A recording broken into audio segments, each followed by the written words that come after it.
আমরা বললাম যে যেমন সাদ্দাম বলতেছিল যে জিগজ্যাগ, আমরা জানি আমাদের পরিবারের কিছু একটা ঘটনা যেটা আমাদেরকে অবশ্যই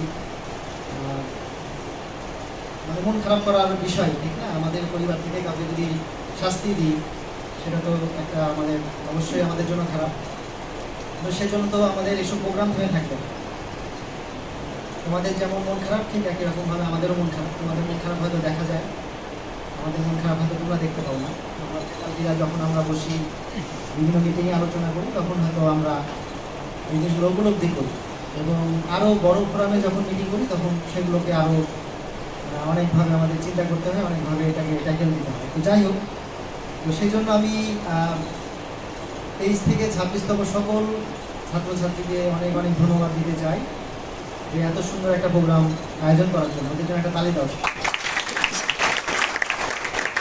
আরেকটা জিনিস আমরা এখানে দেখতে পাচ্ছি যে আমাদের পরিবার আসলে এত বড় হয়ে গেছে যে আমাদের কিন্তু আসলে আমাদের বিএসপিআই কোনো ক্লাসরুম কিন্তু প্রযোজ্য না এই ধরনের প্রোগ্রাম করার জন্য। যে আমরা এখানে মাত্র 110 জন কিংবা 15 জন বসতে পেরেছি, বাকিরা আসলে বাইরে দাঁড়িয়ে আছি।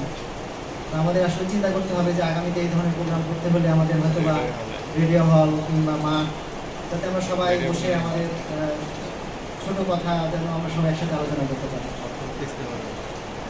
তো যেহেতু আসলে এখানে বলা হয়েছে যে আসলে ফেয়ারওয়েল প্রোগ্রাম, আমি যেটা বলি যে এই বিদায় কিন্তু আসলে কোনো দুঃখের বিদায় না।